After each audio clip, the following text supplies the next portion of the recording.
स्वागत है आप सभी का हमारे RWR SSC चैनल पे। देखिए, यदि आप लोगों ने हमारी लक्ष्य पटका 85 प्लस की पुरानी मैराथन नहीं देखी है तो प्लेलिस्ट में जो है लिंक मिल जाएगी, वहां से आप लोग देख लीजिएगा। ठीक है, तो आज का सेशन शुरू करते हैं। सेशन शुरू करने से पहले आपको बता दें, याद करने की ट्रिक क्या होनी चाहिए कि आप लोग इस वीडियो को फुल वॉच कर लें। ठीक है, फुल वॉच करने के बाद इसी वीडियो को दोबारा देखें। देखिए, दोबारा देखने के लिए मैं क्यों कहता हूँ, क्योंकि जब आप दोबारा उस वीडियो को देखेंगे तो आपको जो क्वेश्चन है दिखाई पड़ेंगे, और दोबारा जब देखेंगे तो क्वेश्चनों के आंसर जो है आप स्वतः देंगे। जब स्वतः देंगे तो डबल जो है आप लोगों को याद हो जाएगा। पेपर जल्दी आने वाला है, तब तक आप जो है आप लोगों को याद रहेगा, और सारे के सारे क्वेश्चन इसी में से आने हैं। तो आप लोगों को बिल्कुल घबराना नहीं है और हमारी यह मैराथन आराम से देख लेनी है। और यदि जो है आप लोगों को वीडियो पसंद आए तो प्लीज़ चैनल को सब्सक्राइब कर दीजिएगा। बढ़ते हैं हम लोग जो है अपने पहले प्रश्न की तरफ। पहला प्रश्न हमारा क्या है कि इनमें से कौन जो है राजपालघाट दर्रों से आपस में जुड़ा हुआ है। ठीक है, तो कौन सा है जो केरल और देखिए केरल और तमिलनाडु को जोड़ता है? पालघाट दर्रा। पालघाट दर्रा आप लोगों ने सुना होगा, राजघाट, पालघाट, थालघाट। ठीक है, राजघाट, पालघाट, थालघाट। ठीक है, तो अगला प्रश्न हमारा क्या है? अगला प्रश्न है हमारा, दिए गए दर्रों में से जो है कौन सा सही जोड़ा नहीं है। देखिए, क्वेश्चन में ध्यान भी दे लेना है आप लोगों को। फिर से बता देना है कि सही लिखा है या सही नहीं है। तो इसमें से आप लोगों को देख लेना है जोजिला और बुर्जिला। देखिए, जोजिला और बुर्जिला याद करने की ट्रिक भी आप लोगों को बताई है, वो वीडियो देख लीजिएगा। बाज का पंजा बड़ा जोशीला, तो जोजिला जो हो जाएगा हमारा जम्मू कश्मीर से, बड़ा से हमारा बुर्जिला हो जाएगा। ठीक है, और यह हमारा हो जाएगा देखिए बाड़ा, लाचला और सिपकिला, यानी कि यह हमारे कहाँ के हैं? सिपकिला। हिमालय पर बड़ी छिपकली रहती है, यानी कि शिपकिला और बाड़ा लाचला ये हमारे हो जाएंगे सिक्किम से, वहाँ से, हिमाचल प्रदेश से। हिमालय पर बड़ी छिपकली रहती है। ठीक है, और अगला है हमारा नीति दर्रा और लिपुलेख दर्रा। यह कहाँ के हैं? यहाँ है उत्तराखंड के। ट्रिक क्या है? नीति मांझा। नीति मांझा वरना लिख करके मार दूंगा। ठीक है, नीति मांझा वरना लिख करके मार दूंगा। तो लिपुलेख और नीति कहाँ के हैं? यहाँ है उत्तराखंड के। ठीक है, नाथुला और जेलेप्सा यानी कि सिक्किम के ही हैं। तो सिक्किम में जो है नाथूराम गोडसे को फांसी हुई या जेल हुई? नाथूराम गोडसे को जेल हुई, तो नाथूराम और जेलेप्सा। ठीक है, याद करने की ट्रिक बताई है, वहां से देख लीजिएगा। तो इसका गलत कौन से हम लोगों को छाट लेने हैं। तो कौन सा सही नहीं है? तो दूसरा। देखिए, दूसरा सही नहीं है, और जो है तीसरा सही नहीं है, क्योंकि दूसरा जो है हमारा कहाँ से है? दूसरा हमारा है बड़ा लाचला यानी कि हिमाचल प्रदेश से, और तीसरा कहाँ से है? तीसरा हमारा है उत्तराखंड से। ठीक है, तीसरा हमारा कहाँ से? उत्तराखंड से। बी ऑप्शन बिल्कुल करेक्ट हो जाएगा। अगला प्रश्न है हमारा, देखिए अब नदियों पे आ गए हैं। नदियां तथा नदियों की घाटियां, नदियां तथा नदियों की घाटियां, मिलान करना है, मिलान करना है। तो देखिए, गोविंद बल्लभ पंत कहाँ से है? तो रिहंद नदी, रिहंद नदी, रिहंद नदी।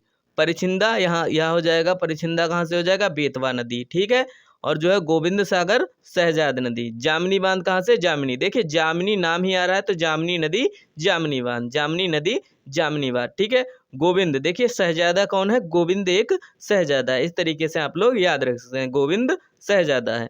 और वल्लभ देखिए, वल्लभ जी हैं तो वल्लभ जी हिंद के हैं। वल्लभ जी ने जो है हिंद को एक करने के लिए, यानी कि हिंद की स्थापना की। इस तरीके से आप लोग याद रख सकते हैं। बढ़ते हैं हम लोग अपने अगले प्रश्न की। देखिए, आपको बता भी दिया था, वल्लभ जी जो है हिंद को जोड़ते हैं, और जो हो जाएगा परीक्षा बेतवा से हो जाएगा, गोविंद सागर यानी कि शहजादे जो हैं गोविंद हैं, जामनी जामनी से हो जाएगा। ठीक है, अगला प्रश्न है हमारा, निम्नलिखित में से किस स्थान पर भागीरथी और अलकनंदा मिलकर के गंगा नदी का निर्माण करती हैं? देखिए, यूपीएससी सप्लाई इंस्पेक्टर में पूछा भी जा चुका है, और प्रीवियस ईयर में पूछा भी जा चुका है। तो इसका सही उत्तर हो जाएगा देवप्रयाग में जो है भागीरथी और अलकनंदा मिलकर के गंगा नदी का निर्माण करती हैं। वेरी इंपॉर्टेंट क्वेश्चन है। गंगा नदी कहाँ से निकलती है? तो गंगोत्री हिमनद से निकलती है, गंगोत्री हिमनद से जो है निकलती है।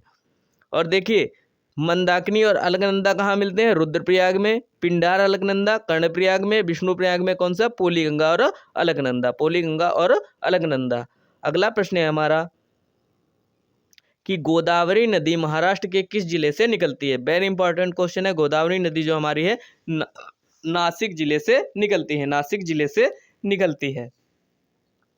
अगला प्रश्न है हमारा, काली और तिस्ता नदी। देखिए, काली और तिस्ता नदी के बीच के हिमालय के भाग को क्या नाम दिया गया है? किस नाम से जानते हैं? काली और तिस्ता। तो इसका सही उत्तर हो जाएगा नेपाल हिमालय, यानी कि काली और तिस्ता कहाँ से है? नेपाल हिमालय से। काली और तिस्ता नेपाल हिमालय से। अगला प्रश्न है हमारा, अगला प्रश्न हमारा क्या है कि निम्नलिखित में से कौन सी हिमालयी नदी तंत्र की नदियां हैं। हिमालयी नदी तंत्र की देखिए जो हैं हिमालय से निकली हैं, हिमालय से निकली हैं। तो देखिए गोदावरी कहाँ से, गोदावरी क्या, गोदावरी हिमालय से नहीं निकली है। गोदावरी और कृष्णा जो है, गोदावरी और कावेरी कहाँ से जो है या नहीं निकली हैं। तो गंगा निकली है, गंगोत्री हिमनद यानी कि हिमालय से निकली है। ब्रह्मपुत्र भी निकली है, ब्रह्मपुत्र भी कहाँ से निकली है, हिमालय से निकली है। ठीक है, हिमालय से निकली है।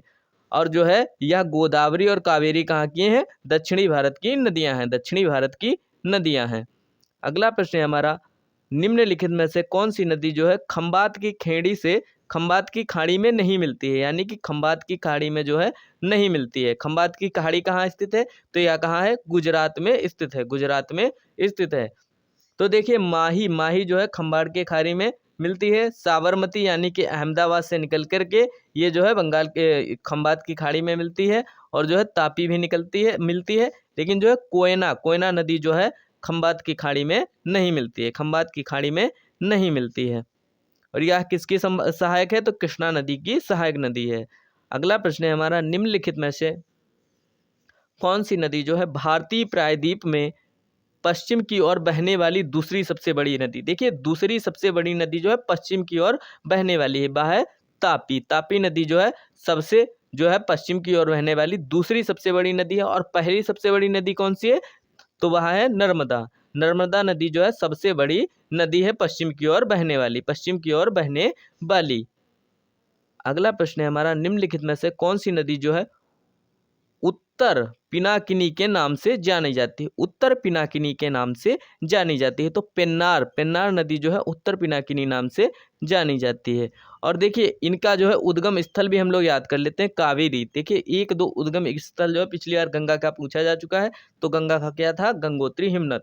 कावेरी का क्या है, ब्रह्मगिरी की पहाड़ी, ब्रह्मगिरी की पहाड़ी। बेगई, बेगई से बरसात नद पहाड़ी।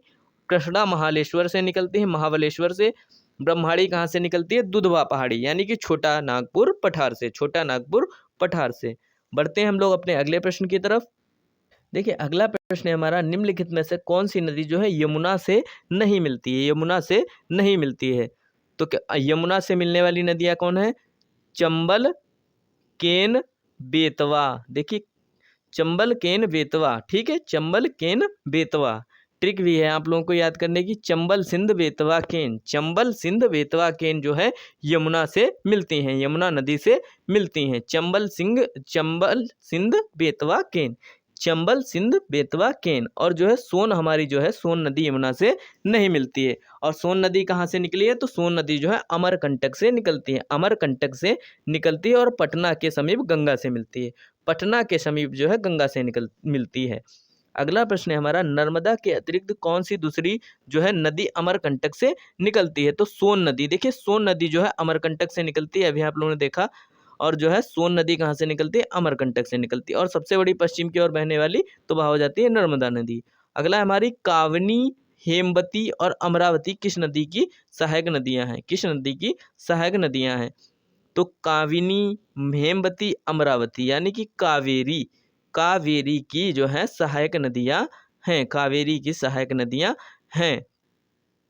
अगला प्रश्न है हमारा, वह कौन सी नदी है जिसका उद्गम भारत में नहीं है, जिसका उद्गम जो है भारत में नहीं है। तो चिनाव का, ब्यास का, रावी का, इनका जो है उद्गम भारत में है, लेकिन जो है सतलज का उद्गम भारत में नहीं है। यह जो है तिब्बत में समुद्र तल से 4600 मीटर ऊंचाई पर जो है मानसरोवर झील से निकलती है, मानसरोवर राक्षस ताल से जो है निकलती है, राक्षस ताल से निकलती है सतलज नदी।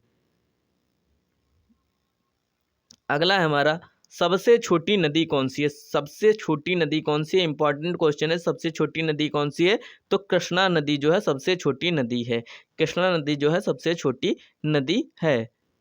अगला प्रश्न हमारा क्या है, भारत में सबसे लंबी नदी। देखिए पूछा जा चुका है क्वेश्चन, भारत में सबसे लंबी नदी कौन सी है, तो भारत में सबसे लंबी नदी कौन सी है, हमारी है गंगा नदी है सबसे लंबी नदी। और आप लोगों को याद कर लेना है कि पश्चिम की सबसे लंबी नदी क्या थी, तो नर्मदा थी सबसे पश्चिम की लंबी नदी। भारत का रूर किस नदी बेसिन को कहा जाता है, भारत का रूर, भारत का रूर जो है दामोदर नदी को कहा जाता है। इस पे जो है बहुत सारी परियोजनाएं हैं। और बंगाल का शोक भी कहा जाता है, बंगाल का शोक भी कहा जाता है, ठीक है। बंगाल का शोक कहा जाता है, ठीक है। और जो है बिहार का शोक क्या है? कोसी नदी। बिहार का शोक कोसी नदी। दामोदर नदी जो है बंगाल का शोक है, यानी कि बंगाल में इसने जो है बहुत तबाही मचा रखी है। अगला है हमारा, निम्नलिखित में से कौन सी नदी जो है थार रेगिस्तान से होकर के बहती है? थार रेगिस्तान से होकर के बहती है, तो लूनी नदी जो है थार रेगिस्तान से होकर के बहती है। थार रेगिस्तान से होकर के बहती है कौन सी? लूनी नदी। लूनी, लूनी नाम से आ रहा है रेगिस्तान, रेगिस्तान में क्या हो जाएगा? लूनी नदी बहेगी। अगला है हमारा, उत्तर प्रदेश का त्रिवेणी संगम जो है, त्रिवेणी संगम निम्नलिखित में से किसके संगम का स्थान है? देखिए उत्तर प्रदेश में जो है 3 नदियां मिलती हैं, वह किसके जो है संगम संगम का है, ठीक है, किसके संगम का है? तो यह सभी लोग जानते हैं यह किसका है, तो यह है गंगा यमुना सरस्वती का। गंगा यमुना सरस्वती का है। गंगा यमुना सरस्वती जो कहाँ मिलते हैं? तो यहाँ मिलते हैं उत्तर प्रदेश में, उत्तर प्रदेश में, ठीक है। बढ़ते हैं हम लोग अपने अगले प्रश्न की। अगला प्रश्न है हमारा, इस नदी की कुल लंबाई जो है 29 किलोमीटर है, ठीक है। थोड़ा बड़ा क्वेश्चन है लेकिन जो है इंपॉर्टेंट क्वेश्चन। इस नदी की कुल लंबाई जो है 29 किलोमीटर है। यह तिब्बत जो है चेमा युंगडुंग ग्लेशियर से शुरू में निकलती है, जहां इसे तशांगपो, देखिए तशांगपो कहा जाता है, और दिहांग नाम से भारतीय क्षेत्र अरुणाचल प्रदेश प्रवेश करती है। इसकी जो है महत्वपूर्ण सहायक उपनदी सुबनसिरी, कामेंग, धनसिरी, मानस, तिस्ता जो है आदि हैं। देखिए जब यहाँ पर सिंपल सा आप लोग ध्यान दीजिए, अरुणाचल प्रदेश नाम आ जाता है तो सिंध आप लोग देखेंगे, सिंध कहाँ से निकलती है? सिंध तो निकलती है इधर से, हिमालय से होकर, यहाँ से निकलती है, जम्मू कश्मीर होकर के निकल जाती है पाकिस्तान के क्षेत्र में, ठीक है। गंगा निकलती है, गंगा इधर को निकलती है, ठीक है। गंगा इधर बंगाल की खाड़ी में गिरती आकर के है, ठीक है। इधर से एक नदी निकलती है जिसका नाम है ब्रह्मपुत्र। ब्रह्मपुत्र जो कि अरुणाचल प्रदेश होकर के निकलती है, तो इसका सही उत्तर क्या हो जाएगा? ब्रह्मपुत्र इसका सही उत्तर हो जाएगा। ब्रह्मपुत्र इसका सही उत्तर हो जाएगा। अगला हमारा, निम्नलिखित में से जो है किस नदी का उद्गम अरब सागर में है? अरब सागर में जो है किस नदी का उद्गम स्थल है? देखिए पश्चिम की ओर बहती है, तो इसका जो है नर्मदा नदी का उद्गम स्थल है। 1312 इसकी जो है लंबाई है, 1312 इसकी लंबाई है। अगला प्रश्न है हमारा, इनमें से कौन सी नदी जो है भारत पश्चिम दिशा की ओर बहती है? भारत में पश्चिम दिशा की ओर बहती है, तो कृष्णा नदी जो है पश्चिम दिशा की ओर नहीं बहती है। देखिए नहीं बहती है, देखिए नहीं बहती है लिखा है। तो साबरमती सबको पता है, लूनी नर्मदा सबसे बड़ी पश्चिम की बहने वाली नदी है, तो कृष्णा नदी जो है पश्चिम की ओर नहीं बहती है। अगला हमारा, भारत की 3 महत्वपूर्ण नदियों का स्रोत हिमालय स्थित मानसरोवर झील के निकट बताइए, यह कौन सी नदियां हैं? मानसरोवर झील के निकट, मानसरोवर झील के निकट जो है कौन कौन सी नदियां हैं निकलती हैं? तो इसका सही उत्तर हो जाएगा हमारा ब्रह्मपुत्र, सतलज और सिंधु। ब्रह्मपुत्र, सतलज और सिंधु जो हैं यह मानसरोवर झील के निकट निकलती हैं। अगला प्रश्न है हमारा, दक्षिण भारत की जो है, दक्षिण भारत की नदियां प्रमुख रूप से निम्न में से कौन सा अपवाह तंत्र रखती हैं? कौन सा अपवाह तंत्र रखती हैं? तो वृक्षनुमा, वृक्षनुमा जो है अपवाह तंत्र रखती हैं, अपवाह तंत्र रखती हैं। अगला प्रश्न है हमारा, गोदावरी नदी महाराष्ट्र के किस जिले में पश्चिम घाट की ढलानों से निकलती है? तो गोदावरी नदी, देखिए क्या क्वेश्चन है, गोदावरी नदी महाराष्ट्र के किस जिले में जो है पश्चिम घाट की ढलानों से निकलती है? तो नासिक, नासिक से जो है गोदावरी नदी निकलती है, ठीक है। अगला है हमारा, भूजल संसाधन पे अब हम लोग आ जाते हैं। भूजल संसाधन से भी जो है क्वेश्चन बन सकता है आपका, इसका इसी में नहीं उपयोग है, स्टैटिक जीके में भी जो है इससे क्वेश्चन बन सकते हैं। तो 10, 5, 15 नंबर की आपकी मैराथन होने वाली है, ठीक है।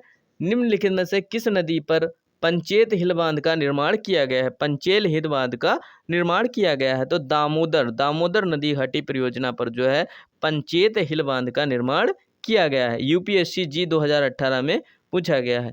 अगला हमारा है, पोंग बांध किस राज्य में ब्यास नदी पर बनाया गया है? पोंग बांध जो है किस नदी पर, जो है ब्यास नदी पर बनाया गया है, किस राज्य में पड़ती है? तो यह हमारी पड़ती है हिमाचल प्रदेश में। पोंग, पोंग जो है हिमाचल प्रदेश में पड़ती है। अगला हमारा है, नागार्जुन सागर बांध जो है किस नदी पर बना हुआ है? तो नागार्जुन सागर बांध जो है यह हमारा कृष्णा नदी पर बना हुआ है। और जो हम लोग इम्पोर्टेंट बांध देखे ले रहे हैं, नागार्जुन कहाँ से हो जाएगा? देखिए कृष्ण किसके, देखिए कृष्ण जो है अर्जुन जी के साथ में थे, ठीक है, अर्जुन जी के साथ में थे, तो कृष्ण नागार्जुन से हो जाएगा। पोलावरम सिंचाई कहाँ से हो जाएगी? गोदावरी नदी से, गोदावरी नदी से, ठीक है। रामगंगा, रामगंगा देखिए रामगंगा से ही हो जाएगी, रामगंगा गंगा की सहायक है। शिव समुद्रम देखिए शिव समुद्रम, शिव जी की शिव समुद्रम यानी कि शिव समुद्रम कहाँ से? कावेरी नदी से, कावेरी नदी से। बढ़ते हम लोग अपने अगले प्रश्न की तरफ। अगला प्रश्न है हमारा सलाल पन बिजली परियोजना। देखिए पूछा भी जा चुका है, लिखा भी देखिए यूपी ट्रिपल पेट जो है 24/8/2021 शिफ्ट फर्स्ट में पूछा जा चुका है, शिफ्ट फर्स्ट में पूछा जा चुका है। तो क्या है? सलाल पन बिजली परियोजना जो है किस नदी पर स्थित है? तो यह कहाँ है? चिनाब नदी पर स्थित है, चिनाब नदी पर स्थित है। और भी परियोजनाएं हम देखे ले रहे हैं। ब्यास नदी पर कौन सी है? देखिए ब्यास परियोजना कहाँ है? ब्यास नदी पर। रंजीत सागर बांध कहाँ पे है? रावी नदी पर। सलाल बिजली परियोजना कहाँ पास है? चिनाब नदी पर। तुलबुल, तुलबुल कहाँ है? झेलम नदी पर। दुलहस्ती परियोजना चिनाब नदी पर। बगलिहार परियोजना चिनाब नदी पर, बगलिहार जो है परियोजना चिनाब नदी पर। अगला है हमारा उकाई बांध भारत के निम्नलिखित में से किस राज्य में है? यह उस राज्य का दूसरा सबसे बड़ा बांध है। देखिए उकाई बांध भारत के निम्नलिखित में से किस राज्य में है? और यह जो है उस राज्य का दूसरा सबसे बड़ा बांध है। तो यह गुजरात में है, गुजरात में उकाई बांध है। और देखिए उकाई बांध है, ठीक है। यह जो है 13,000 मेगावाट की विद्युत इकाई लगाई गई है, ठीक है। और सबसे बड़ा देखिए सरदार सरोवर बांध गुजरात का सबसे बड़ा तथा देश का दूसरा सबसे बड़ा बांध है। अगला प्रश्न है हमारा तमिलनाडु में किस जिले में कल्लनई जो है कल्लनई के नाम से जाना जाने वाला ग्रैंड एनीकट बांध है? बांध जो है की है सबसे पुराना बांधों में से एक है।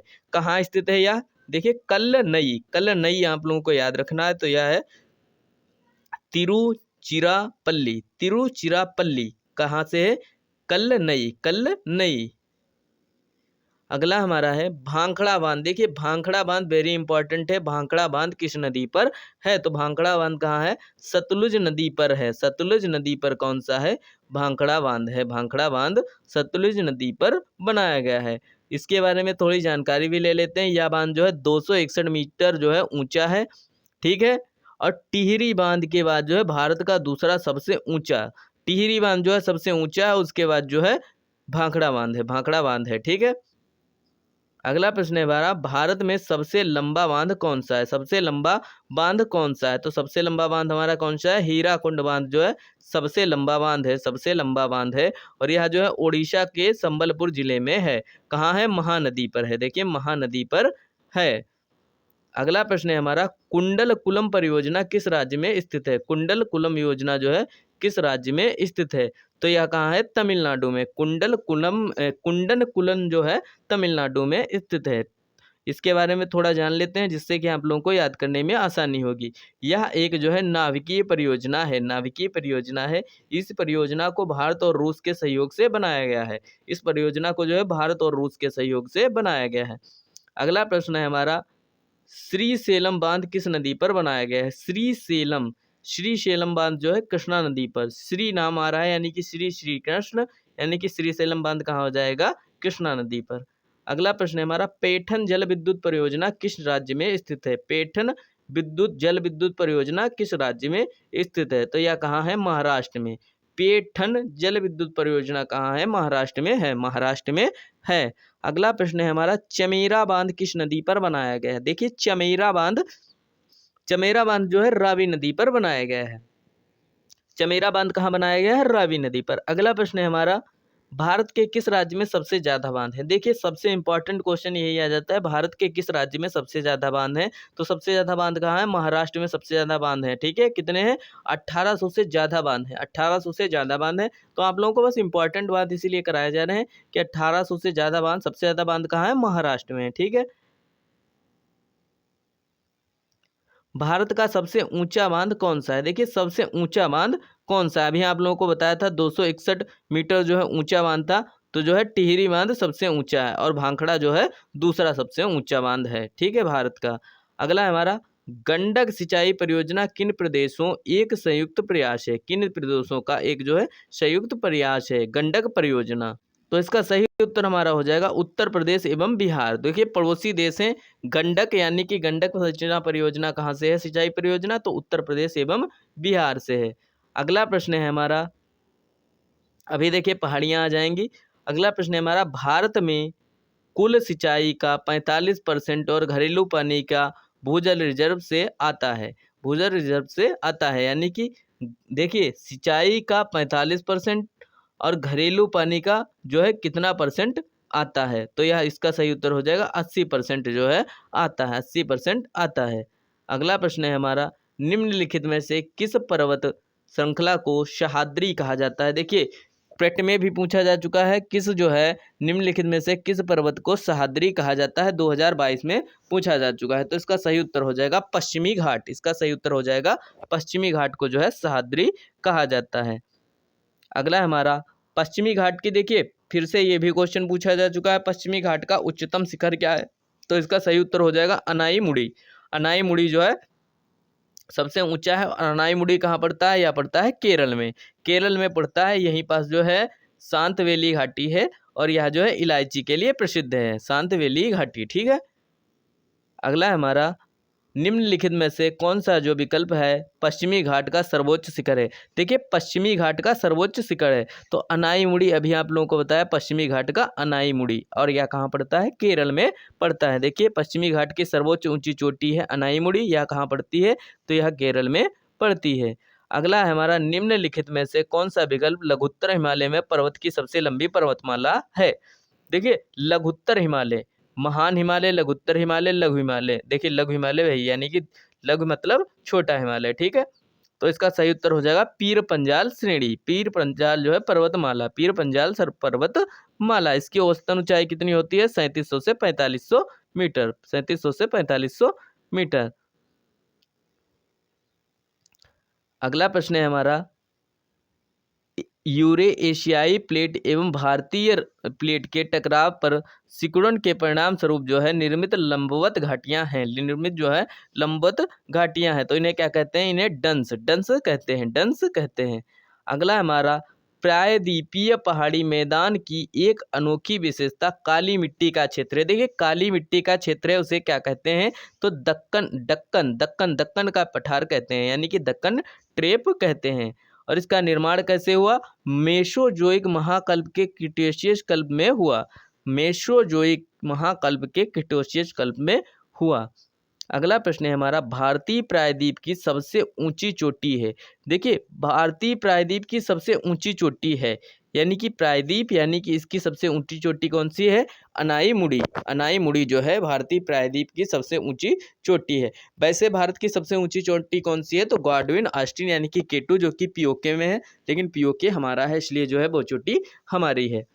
यदि हम लोग उसको सही नहीं करते हैं तो इसका मतलब है हमने जो है पीओके पाकिस्तान को दे दिया, इसका मतलब पीओके पाकिस्तान को दे दिया। अगला प्रश्न है हमारा, इनमें से कौन सा महान हिमालय या हिमाद्री में पर्वत शिखर नहीं है, पर्वत शिखर नहीं है, हिमालय या हिमाद्री में पर्वत शिखर नहीं है। कौन सा महान हिमालय या हिमाद्री में जो नहीं है, तो महान जो है नाग टिब्बा जो है, नाग टिब्बा नहीं है। देखिए नंदा देवी कहाँ है, उत्तराखंड में है। कंचनजंगा सभी लोग जानते हैं सिक्किम में है। ठीक है, सिक्किम में है, लेकिन माउंट नाग टिब्बा जो है महान हिमालय जो है या इसमें नहीं है, जबकि माउंट एवरेस्ट, कंचनजंगा, मकालू आदि जो है पर्वत शिखर महान हिमालय में स्थित हैं। अगला प्रश्न है हमारा, इनमें से कौन सा हिमालय जो है या हिमाचल, देखिए इनमें से कौन सा जो है हिमालय या हिमाचल के महत्वपूर्ण पहाड़ी रिसोर्सेस में से एक नहीं है, रिसोर्सेस में से एक नहीं है, तो बाणासुर जो है, बाणासुर नहीं है। सभी लोग जानते हैं रानीखेत, चेल, नैनीताल, तो रानीखेत, चेल, नैनीताल सभी लोग जानते हैं, लेकिन बाणासुर जो है नहीं है, बाणासुर नहीं है। अगला प्रश्न हमारा है कि वह कौन सा सर्वोच्च शिखर जो है पूरी तरह से भारत में स्थित। देखिए अब क्वेश्चन बदल जाता है, अब क्वेश्चन बदल जाता है, पूरी तरह से भारत में स्थित है तो यह हो जाएगा उत्तराखंड का नंदा देवी। कंचनजंगा है तो सिक्किम में, लेकिन तिब्बत और देखिए तिब्बत और सिक्किम की रेखा पर है, सीमा रेखा पर है, इसलिए जो है पूर्ण रूप से भारत का नहीं है, पूर्ण रूप से जो है भारत का नंदा देवी है, नंदा देवी है, जिसकी ऊंचाई कितनी है, 7817 मीटर, 7817 मीटर। ठीक है। अगला प्रश्न है हमारा, काराकोरम पर्वत श्रृंखला में सबसे ऊंची चोटी कौन सी है। काराकोरम पर्वत श्रृंखला में सबसे ऊंची चोटी कौन सी है, तो K2, गॉडविन ऑस्टिन K2 जो है काराकोरम पर्वत श्रृंखला में सबसे ऊंची चोटी है। अगला है हमारा पश्चिमी घाट का सर्वोच्च शिखर कौन सा है। देखिए बार बार क्वेश्चन रिपीट हो रहा है, यानी कि क्वेश्चन जो है इंपॉर्टेंट है, शायद आ सकता है आपके एग्जाम में। तो पश्चिम घाट का सर्वोच्च शिखर कौन सा है, अनाईमुड़ी जो है सबसे ऊंचा शिखर है। अगला है हमारा पोनमुड़ी दक्षिण भारत का एक छोटा सा हिल स्टेशन है, यह किस प्रकार शहर के पास है। देखिए पोनमुड़ी जो है किस शहर के पास है, तो यह जो है तिरुवनंतपुरम में है, तिरुवनंतपुरम में है। ठीक है। अगला हमारा निम्नलिखित में से कौन सी जो है घाटी हिमालय पर्वत श्रृंखला में स्थित नहीं है। कौन सी घाटी जो है हिमालय पर्वत श्रृंखला में स्थित नहीं है। तो देखिए काठमांडू नेपाल की राजधानी है। ठीक है, काठमांडू कहाँ की, नेपाल की राजधानी है, जो कि जो है हिमालय पर्वत में है। और जो भागीरथी सभी लोग जानते हैं, करेवास। ठीक है, अराकू लेकिन नहीं है, अराकू नहीं है। अराकू आंध्र प्रदेश के दक्षिण भारतीय राज्य में विशाखापट्टनम जिले में एक प्रसिद्ध हिल स्टेशन है। अगला प्रश्न है हमारा मेघालय पठार की जो है सबसे ऊंची चोटी कौन सी है। मेघालय पठार की सबसे ऊंची चोटी कौन सी है, तो यह कौन सी है, शिलांग चोटी जो है मेघालय पठार की सबसे ऊंची चोटी है। सबसे ऊंची चोटी कौन सी है, तो जो है हमारी मेघालय पठार की सबसे ऊंची चोटी हो जाएगी शिलांग चोटी। अगला हमारा भौगोलिक इतिहास के अनुसार भारत का प्राचीनतम पर्वत है। देखिए सबसे प्राचीन पर्वत कौन सा है, तो अरावली पर्वतमाला, जो कि जो है अब जो है हल्की सी जो है टूटने लगी है, और जो है यह अरावली पर्वतमाला है जो कि सबसे पुरानी है। सबसे नया कौन सा है, तो हिमालय पर्वत जो है सबसे यंगेस्ट पर्वत है। ठीक है, अरावली पर्वतमाला सबसे पुरानी है। यह इसकी जो है सबसे ऊंची चोटी कौन सी है, तो गुरु शिखर इसकी सबसे ऊंची चोटी है। इसकी ऊंचाई कितनी है, 1722। और गुरु शिखर कहाँ पड़ती है, तो राजस्थान में पड़ती है। ठीक है, राजस्थान में गुरु शिखर पड़ती है। बढ़ते हैं हम लोग अपने अगले प्रश्न की तरफ। अगला प्रश्न है हमारा केरल में स्थित सर्वोच्च पर्वत चोटी का नाम बताइए। केरल में सबसे, देखिए अनाईमुड़ी सभी लोग जानते हैं, अनाईमुड़ी बार बार आ रहा है, अनाईमुड़ी जो है केरल में सबसे जो है ऊंची चोटी है। अगला है हमारा निम्न में से किस भारतीय पर्वतीय चोटी की सबसे जो है चोटी की ऊंचाई सबसे कम है, तो मुकुट पर्वत की जो है ऊंचाई सबसे कम है। अगला है हमारा कंचनजंगा विश्व में तीसरा सबसे बड़ा पर्वत के बीच सीमा पर स्थित है। कंचनजंगा जो है किस किस के बीच में स्थित है, तो इसका सही उत्तर हो जाएगा कंचनजंगा भारत और नेपाल के बीच में स्थित है, भारत और नेपाल के बीच में स्थित है। ठीक है। अगला हमारा निम्नलिखित में से किस पर्वतीय स्थान की ऊंचाई समुद्र तल से सबसे अधिक है। किस जो है पर्वतीय स्थान की ऊंचाई समुद्र तल से सबसे अधिक है। देखिए तो कौन सा है, वह ऊंटी जो है, ऊंटी की ऊंचाई सबसे अधिक है समुद्र तल से। बढ़ते हैं हम लोग अपने अगले प्रश्न की तरफ, और जो है चोटियां देख भी लेते हैं इनकी ऊंचाई किसकी कितनी कितनी है। इसके बाद मरुस्थल पर हम लोग आ जाएंगे। तो जो है देखिए ऊंटी की ऊंचाई कितनी है, 2240 मीटर, शिमला की 2206, दार्जिलिंग की 2045 और डलहौजी की 1970। अगला हमारा है उत्तरी अंडमान या उच्चतम बिंदु 732 मीटर पर स्थित चोटी है। उत्तरी अंडमान जो है 732 मीटर पर कौन सी चोटी है, यानी कि उत्तरी अंडमान में कौन सी चोटी है। सिंपल सा आपको क्वेश्चन है, तो सेंडल चोटी जो है वह अंडमान में स्थित है। अगला हमारा विश्व का सबसे बड़ा मरुस्थल। देखिए विश्व का सबसे बड़ा मरुस्थल कौन सा है, सहारा मरुस्थल जो है विश्व का सबसे बड़ा मरुस्थल है, विश्व का सबसे बड़ा मरुस्थल है। अगला प्रश्न है हमारा दुनिया के सबसे बड़े जो है छार रेगिस्तान में एक भारत में कहाँ स्थित है। एक भारत में कहाँ स्थित है, तो कच्छ की खाड़ी में स्थित है। देखिए एक कच्छ की खाड़ी में स्थित है। अगला प्रश्न है हमारा वन पे आ जाते हैं अब हम लोग वन पे। तो देखिए बांदीपुर राष्ट्रीय उद्यान, भारत सभी लोग जानते हैं कि वन यानी कि जो हमारे हैं वनों से एक क्वेश्चन आ सकता है, बनने की संभावना जो है होती है। जब 4 सेट बनाए जाते हैं तो एक एक क्वेश्चन जो है सभी टॉपिकों में से रखा जाता है। आपके में कौन सा आ जाएगा कोई गारंटी नहीं है, इसलिए जो है सारे क्वेश्चन इंपॉर्टेंट हैं आपके लिए। बांदीपुर जो है राष्ट्रीय उद्यान भारत के निम्नलिखित राज्यों में से किस में स्थित है, तो यह हमारा कर्नाटक में है। बांदीपुर कहाँ है, कर्नाटक में, बांदीपुर कर्नाटक में। अगला हमारा है क्वेश्चन किश्तवाड़ राष्ट्रीय उद्यान जो है, किश्तवाड़ राष्ट्रीय उद्यान भारत के निम्नलिखित में से किस राज्य या केंद्र शासित प्रदेश में है, तो जम्मू कश्मीर में है, जम्मू कश्मीर में है। अगला प्रश्न है हमारा भारत में स्थित जो है पक्षी अभयारण्य राष्ट्रीय उद्यान का नाम बताइए। पक्षी अभयारण्य जो है राष्ट्र का नाम बताइए, तो इसका नाम क्या है, केवलादेव घाना राष्ट्रीय उद्यान, केवलादेव घाना राष्ट्रीय उद्यान। देखिए भरतपुर में केवला, भरतपुर में भरत जी जो हैं देव ही तो थे, भरत जी कौन थे, देव थे। इस तरीके से आप लोग याद कर सकते हैं, अपनी ट्रिक भी बना सकते हैं।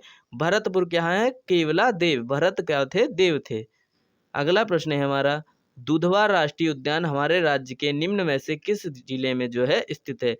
दुधवा राष्ट्रीय उद्यान हमारे राज्य के निम्न में से किस जिले में स्थित है, तो यह कहाँ है, लखीमपुर खीरी में। दुधवा नेशनल पार्क, आप लोग शायद यदि लखीमपुर से हैं तो गए भी हों, यह कहाँ है, लखीमपुर खीरी में है। अगला प्रश्न है हमारा, काजीरंगा राष्ट्रीय उद्यान जो है कहाँ स्थित है। काजीरंगा राष्ट्रीय उद्यान कहाँ स्थित है, तो यह भी इंपॉर्टेंट क्वेश्चन है। यह कहाँ है, असम में है, असम में है। और भी हम लोग देख लेते हैं राष्ट्रीय उद्यान। काजीरंगा हो जाएगा असम से। कान्हा नेशनल पार्क, कान्हा जी क्या है, मध्य प्रदेश, कान्हा जी मध्य प्रदेश में। और जो है पेरियार नेशनल पार्क केरल में, पेरियार मतलब केरल में। सुंदरबन कहाँ है, पश्चिम में। सुंदर लोग कहाँ रहते हैं, पश्चिम में। इस तरीके से याद रख सकते हैं, सुंदरबन पश्चिम बंगाल में।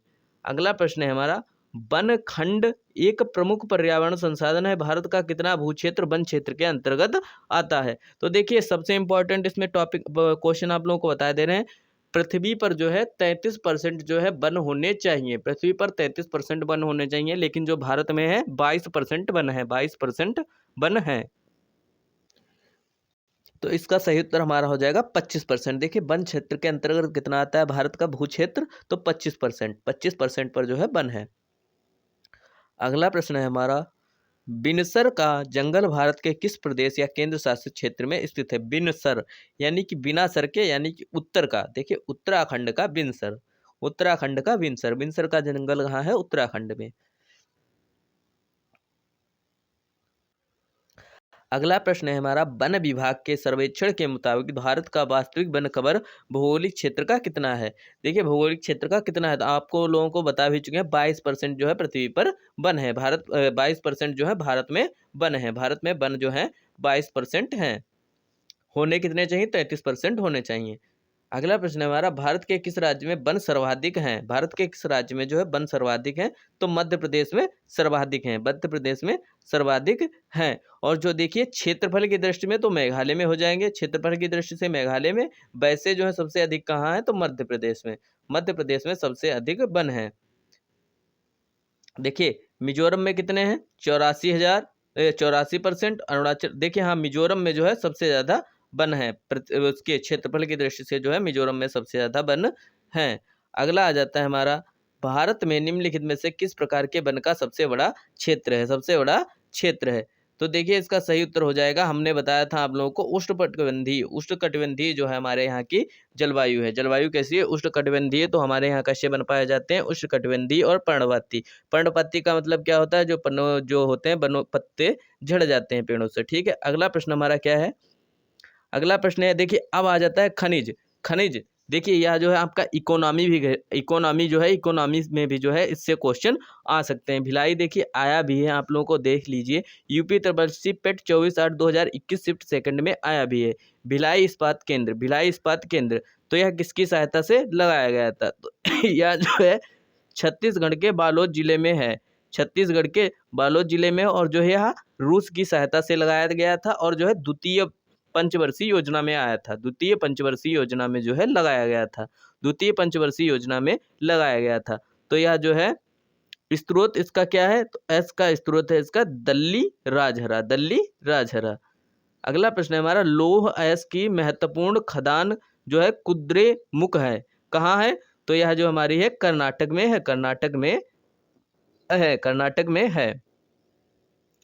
बढ़ते हैं हम लोग अपने अगले प्रश्न की तरफ, कोलार सोनल। देखिए कोलार सोने यानी कि सोने की खान जो है कोलार झील में है, कोलार जो है सोने की खान है, यानी कि यह कहाँ पड़ती है, यह हमारी पड़ती है कर्नाटक में। कोलार सोने की खानें कहाँ पड़ती हैं, कर्नाटक में। वेरी इंपॉर्टेंट क्वेश्चन है, यूपी ट्रिपल एससी पेट में पूछा भी जा चुका है, यूपी ट्रिपल एससी मंडी परिषद में भी पूछा जा चुका है। ठीक है, तो कोलार सोने की खानें कहाँ है, तो यह हमारी है कर्नाटक में। अगला हमारा, राजस्व में राजस्थान में खेतड़ी परियोजना किसके उत्पादन के लिए प्रसिद्ध है। देखिए यह भी देखिए लिखा भी है, यूपी ट्रिपल एससी पेट में पूछा भी जा चुका है, तो यह किसके लिए प्रसिद्ध है, तांबे के लिए प्रसिद्ध है। तो इससे जो है एक क्वेश्चन आप लोगों का परियोजनाओं से बनना जो है बन सकता है, निश्चित नहीं लेकिन बन सकता है। ठीक है, तो आप लोग जितने भी जो है मुख्य केंद्र याद करके जाइएगा। अगला है हमारा सीमेंट का उत्पादन करने में भारत का विश्व में से कौन सा स्थान है? तो विश्व का जो है विश्व में सीमेंट उत्पादन करने में दूसरा स्थान है। प्रथम स्थान पर देखिए चीन जो है, चीन भी क्षेत्रफल में अधिक है, तो चीन जो है प्रथम स्थान पर है। अगला प्रश्न है हमारा, दिसंबर 2018 तक उपलब्ध जानकारी के अनुसार किस राज्य में तांबा अयस्क का सबसे बड़ा भंडार है? तांबा अयस्क, देखिए तांबे का, देखिए खेतड़ी परियोजना भी कहाँ से थी? तांबे से थी। तांबे कहाँ है? राजस्थान में, राजस्थान में है। अगला प्रश्न है हमारा, वर्ष 2012 तक उपलब्ध जानकारी के अनुसार विश्व में बॉक्साइट का सबसे बड़ा उत्पादक देश कौन सा है? 2012 तक उपलब्ध जानकारी के अनुसार विश्व में बॉक्साइट का सबसे बड़ा उत्पादक देश कौन सा है? तो देख लेते हैं हम लोग सबसे बड़ा देश कौन सा है जो उत्पादक है। तो सही उत्तर हमारा हो जाएगा ऑस्ट्रेलिया। ऑस्ट्रेलिया जो है, ऑस्ट्रेलिया बॉक्साइट का सबसे बड़ा जो है उत्पादक देश है। अगला प्रश्न है हमारा, देखिए यह स्टैटिक जीके में भी क्वेश्चन पूछे जा सकते हैं। तो वर्ष 2014 तक उपलब्ध जानकारी के अनुसार निम्नलिखित में से कौन सा जो है विश्व में टिन का अग्रणी जो है उत्पादक देश है? टिन में जो है सबसे प्रथम नंबर पे चल रहा है, तो यह जो है चीन, चीन जो है चीन। अगला प्रश्न है हमारा, बालाघाट का मंजल खंड क्षेत्र और झुंझुनू की खेतड़ी सिंगना क्षेत्र के महत्वपूर्ण खनन केंद्र हैं, यानी कि बालाघाट और झुंझुनू खेतड़ी में जो है क्या पाया जाता है? तो इसका सही उत्तर हो जाएगा तांबा, और तांबा सबसे अधिक कहाँ है? राजस्थान में, खेतड़ी परियोजना तांबे से। अगला प्रश्न है हमारा, भारत का सबसे बड़ा तांबा कच्ची धातु उत्पादक राज्य कौन सा है? तो सबसे बड़ा कच्ची धातु अब आ गया, कच्ची धातु उत्पादक, तो मध्य प्रदेश हो जाएगा, मध्य प्रदेश हो जाएगा। अगला प्रश्न है हमारा, निम्नलिखित में से कौन सा स्थान जो है स्टील निर्माण से संबंधित है? स्टील निर्माण से संबंधित है, तो झरिया, झरिया झारखंड। देखिए झरिया झारखंड का है से स्टील से, झरिया झारखंड स्टील से, जो कोयला उत्पादन के लिए जाना जाता है, जबकि अन्य सभी जो है स्थान स्टील निर्माण के लिए प्रसिद्ध हैं। देखिए क्वेश्चन थोड़ा सा चेंज है, देखिए स्टील निर्माण से संबंधित नहीं है, इसमें क्वेश्चन क्या, स्टील निर्माण से संबंधित नहीं है, तो नहीं कौन सा है हमारा? झरिया जो झारखंड है, या किससे संबंधित है? या कोयले से। झारखंड में देखिए कोयले का उत्पादन सबसे अधिक होता है, सबसे ज़्यादा कहाँ होता है कोयले का उत्पादन? यह होता है हमारा झारखंड में। जमशेदपुर और जो है बर्नपुर, दुर्गापुर, दुर्गापुर में जो है हमारा लगाया भी गया था, किसकी सहायता से? तो यह लगाया गया था इंग्लैंड की सहायता से, यूनाइटेड किंगडम की सहायता से, अंग्रेजों की सहायता से लगाया गया था। अगला हमारा, किस शहर को स्टील सिटी ऑफ इंडिया के नाम से जाना जाता है? तो स्टील सिटी हमारी कौन सी है? जमशेदपुर, जमशेदपुर। सबसे पहला क्वेश्चन भी शायद यही था कि जो है स्टील का निर्माण कहाँ किया जाता है? तो जमशेदपुर, और जमशेदपुर कहाँ पड़ता है? छोटा नागपुर पठार में स्थित है। बढ़ते हैं हम लोग अपने अगले प्रश्न की तरफ। अब आ जाता है भारत का राजनीतिक भूगोल, भारत का राजनीतिक भूगोल। तो उस पड़ोसी राज्य की पहचान करें जिसके साथ भारत अपनी सबसे लंबी सीमा साझा करता है। स्टैटिक जीके और जो है भूगोल कॉम्बिनेशन होता है, इकोनॉमिक भी इसमें सम्मिलित होती है। तो देखिए पहला टॉपिक ही हमारे जो है स्टैटिक जीके का है, भारत के पड़ोसी देश। तो आपको बताया भी है, उसमें ट्रिक भी बताई है बचपन में, MBA बी सबसे पहले आता है, यानी कि बांग्लादेश। बांग्लादेश की सीमा कितनी है?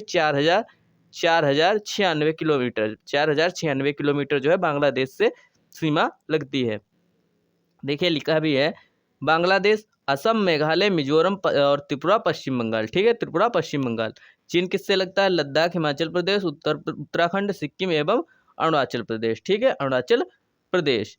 इसी तरीके से सब दिए हैं, और आप लोगों को मेन टॉपिक याद रखना, सबसे कम लद्दाख अफगानिस्तान के साथ, सबसे ज़्यादा बांग्लादेश के साथ। अगला प्रश्न है हमारा, निम्नलिखित में से कौन सा जिला जो है भारत के अंतर्राष्ट्रीय सीमा पर है? अंतर्राष्ट्रीय सीमा पर है। तो देखिए गोरखपुर, जो देखिए गोरखपुर नहीं है, जयपुर नहीं है, कुलेर नहीं है। किन्नौर जिला जो है कहाँ का है? हिमाचल प्रदेश का किन्नौर जिला जो है अंतर्राष्ट्रीय सीमा पर स्थित है। बढ़ते हैं हम लोग अपने अगले प्रश्न की तरफ। अगला प्रश्न है हमारा, निम्नलिखित में से किस देश के साथ भारत की अंतर्राष्ट्रीय सीमा नहीं लगती है?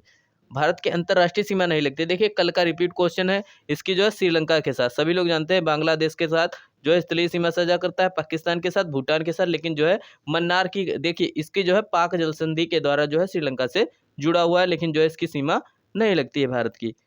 भारत की सीमा कितने देशों से लगती है? देखिए सीमा कितने देशों से लगती है? तो 7 देशों से लगती है, लेकिन भारत के पड़ोसी देश कितने हैं? तो भारत के पड़ोसी देश 9 हैं। भारत के पड़ोसी देश कितने हैं? तो भारत के पड़ोसी देश 9 हैं। आप लोग याद भी रख लीजिएगा, बचपन में MBA, बी से बांग्लादेश, सी से चाइना, एन से नेपाल, बचपन, देखिए ट्रिक है, बचपन में MBA, ठीक है, MBA।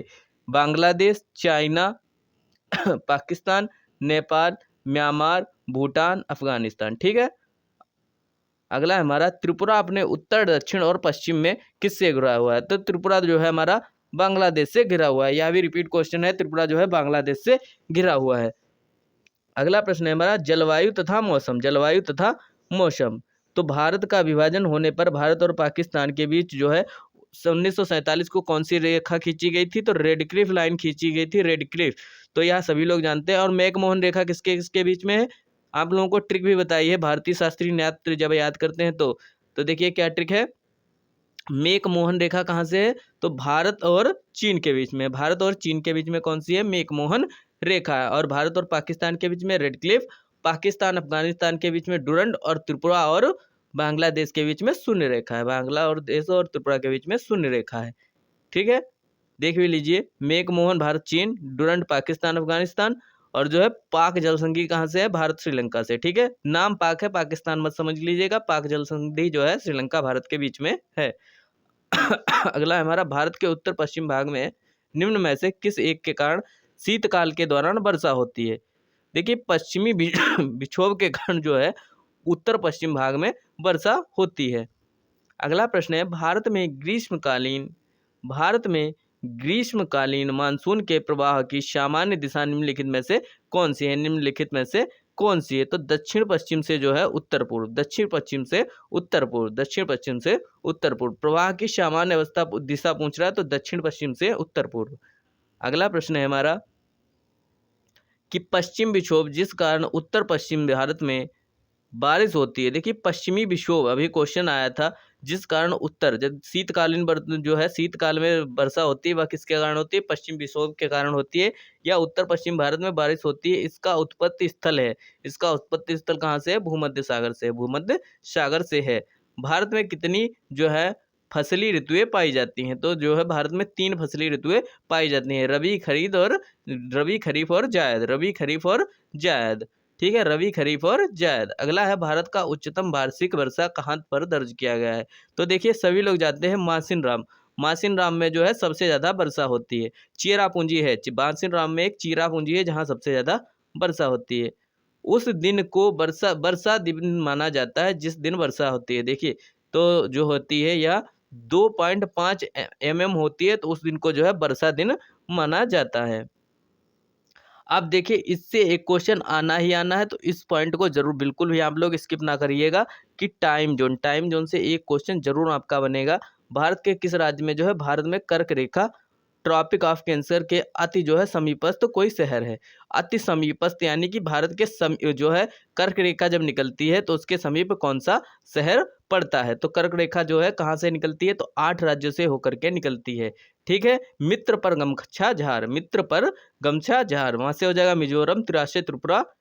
ट्रिक है याद करने की, मित्र पर गमछा झार, ठीक है। गमछा वहां से मध्य प्रदेश, छ से छत्तीसगढ़, ठीक, छ से छत्तीसगढ़। और पूछ रहा है समीपस्थ कौन सा शहर है? तो इसका सही बिल्कुल उत्तर हो जाएगा मध्य प्रदेश, मध्य प्रदेश इसका सही उत्तर हो जाएगा। और ट्रिक क्या है? मित्र पर गमछा झार, वेरी इंपॉर्टेंट ट्रिक है, मित्र पर गमछा झार। भारत कितने राज्यों से होकर के गुजरती है? 8 राज्यों से होकर के गुजरती है। देख लीजिए इसमें लिखा भी है, आप लोग देख लीजिए। मध्य प्रदेश, देखिए कौन कौन से शहर के पास से होकर के निकलती है? भोपाल, जबलपुर, उज्जैन। देखिए मध्य प्रदेश के कौन कौन से हैं? भोपाल और जबलपुर, उज्जैन। झारखंड का रांची, गुजरात का गांधीनगर, आइजोल, मिजोरम का आइजोल, त्रिपुरा का अगरतला, पश्चिम बंगाल का कोलकाता। मित्र पर गमछा झार, ठीक, गा से गुजरात हो जाता है, ठीक है। मिजोरम, माँ से मिजोरम, त्रा से त्रिपुरा, पास से पश्चिम बंगाल, छा से छत्तीसगढ़, और मित्र पर राज से राजस्थान, ठीक, राज से राजस्थान। जब आप लोग ट्रिक याद कर लेंगे तो आप लोग लगा सकेंगे, ठीक है। भारत का अक्षांशीय जो है विस्तार, भारत का अक्षांशीय विस्तार उत्तर से कितना है? ठीक है, उत्तर से उत्तर तक कितना है? तो 8 डिग्री 4 मिनट 37 डिग्री 6 मिनट, ठीक है। अक्षांशीय है, देशांतर कितना है? 97 डिग्री 7 मिनट, ठीक है। 97 डिग्री 25 मिनट, ठीक, 97 डिग्री 25 मिनट, 68 डिग्री 7 मिनट। देखिए अक्षांशीय, अक्ष यानी कि अक्षांशीय हो जाएगा 8 डिग्री 37 मिनट, ठीक है। 8 डिग्री 4 मिनट और 37 डिग्री 6 मिनट, वो हो जाएगा 68 डिग्री 7 मिनट, 97 डिग्री 25 मिनट। अगला प्रश्न है हमारा, कर्क रेखा निम्नलिखित में से किस किस राज्य से होकर के गुजरती है? तो देख लेते हैं हम लोग। मित्र पर गमछा झार, आप लोग को ट्रिक बस याद रखनी है, मित्र पर गमछा झार। तो इसका देखिए, गुजरात से होकर के गुजरती है, झारखंड से, मिजोरम से, लेकिन असम से होकर के नहीं गुजरती है, क्योंकि मित्र पर गमछा झार देखिए कहीं पास आ रहा ना नहीं आ रहा ना, तो मित्र पर गमछा झार नहीं आ रहा। अगला क्वेश्चन है, भारतीय मानक मेरिडियन 5 राज्यों से होकर के गुजरती है। ठीक है, गुजरात इनमें से कौन सा राज्य 5 में से नहीं है? ठीक है, गुजरता, देखिए गुजरात नहीं गुजरता है, इनमें से कौन से राज्य से जो है मानक समय यानी कि GMT IST नहीं गुजरती है? ठीक है, ग्रीनविच मीन टाइम। ठीक है, तो यह जो है यह कहाँ से लिया गया है? टाइम हमारा कहाँ से लिया जाता है? तो नैनी से लिया जाता है। ठीक है, तो किस राज्य से होकर के नहीं गुजरती है? तो देखिए, उत्तर प्रदेश से गुजरती है, मध्य प्रदेश से गुजरती है। ठीक है, आंध्र प्रदेश से, उड़ीसा से, छत्तीसगढ़ से। ठीक है, छत्तीसगढ़, उड़ीसा, आंध्र प्रदेश, उत्तर प्रदेश, मध्य प्रदेश। ठीक है, लेकिन जो है बिहार से होकर के नहीं गुजरती है। और इसकी जो है समय कितना है? 82 degree 30 minute, 82 degree 30 minute, 82 degree 30 minute. ठीक है, बढ़ते हैं हम लोग अगले प्रश्न की तरफ। अगला प्रश्न है हमारा, भारत का जो है मानक समय मेरिडियन कौन सा है? तो 82 डिग्री 30 मिनट अभी आप लोगों को बताया, 82 डिग्री 30 मिनट। अब आ जाते हैं हम लोग जनसंख्या की जो है परिवर्तन प्रवास पे। तो इसका पहला प्रश्न क्या है कि वर्ष 1 से 11 की अवधि में कुल जनसंख्या में निकटतम जो है निम्नतम वृद्धि वाला राज्य है। सबसे जो है निम्नतम यानी कि कम वृद्धि वाला जो है राज्य है, तो इसका सही उत्तर हो जाएगा नागालैंड। नागालैंड जो है निम्नतर वृद्धि वाला राज्य है। अगला प्रश्न है हमारा, 2001 से 11 के अवधि में उत्तर प्रदेश की दशकीय जनसंख्या वृद्धि कितनी रही? देखिए, उत्तर प्रदेश की जनसंख्या सबसे ज़्यादा है, तो इसकी वृद्धि कितनी हुई? 20%। 20% जो है 2001 से 2011 में जो है इसकी वृद्धि हुई जनसंख्या में। अगला प्रश्न है, भारत में अंग्रेजों के समय में प्रथम जनगणना कब हुई थी? तो भारत में अंग्रेजों के समय जो है जनगणना हुई थी लॉर्ड मेयो के कार्यकाल में। लॉर्ड मेयो के कार्यकाल में 1872 में 1872 में हुई थी। अगला प्रश्न है हमारा, निम्न में से कौन सी एक 2001 से 11 के दशक में भारत की जनसंख्या की दशकीय वृद्धि रही? तो जो रही यह रही 17.64% की जो है वृद्धि हुई। यह क्वेश्चन इंपॉर्टेंट है, पूछा भी जा चुका है। बढ़ते हैं हम लोग अपने अगले प्रश्न की तरफ। अगला प्रश्न है हमारा, भारत में जनाककीय इतिहास में महाविभाजन का वर्ष है। महाविभाजन का वर्ष है, तो यह हमारा है 1921। 1921 जो है महाविभाजन का वर्ष है। 1921 में किसकी खोज हुई? तो हड़प्पा की खोज 1921 में हुई थी। 1921 में हुई थी। अगला प्रश्न है हमारा, 2011 की जनगणना के अंतिम आंकड़ों के अनुसार भारत की जनसंख्या का प्रतिशत उत्तर प्रदेश में लगभग कितना रहा? अभी आप लोगों ने देखा 16% रहा। उत्तर प्रदेश में जनसंख्या का प्रतिशत कितना रहा? 16%। वृद्धि कितनी हुई थी? 20%। अगला प्रश्न है हमारा, जनगणना 2011 के अंतिम आंकड़ों के अनुसार भारत की जनसंख्या में स्त्रियों का प्रतिशत कितना रहा? स्त्रियों का प्रतिशत कितना रहा? तो 48.46%, यानी कि 52% लगभग जो है पुरुष रहे, 51.54% पुरुष और 48.46% महिलाएं। अगला हमारा, जनगणना 2011 के अंतिम आंकड़ों के अनुसार उत्तर प्रदेश की कुल जनसंख्या का 1 से 11 के दौरान दशकीय वृद्धि दर था। कितना वृद्धि दर था? तो 20 पॉइंट। देखिए अभी क्वेश्चन आ भी चुका है, 20% था। अब अगला और लास्ट क्वेश्चन है हमारा कि राष्ट्रीय जनसंख्या नीति 2000 का लक्ष्य है जनसंख्या को स्थिर जो है स्थिति पर लाना। कब तक जो है स्थिर पर लाना? तो इसका जो 2045 तक जो है जनसंख्या को स्थिर पर लाना है। और यदि आप लोगों को वीडियो पसंद आए तो प्लीज़ चैनल को सब्सक्राइब कर दीजिएगा, वीडियो को लाइक कर दीजिएगा।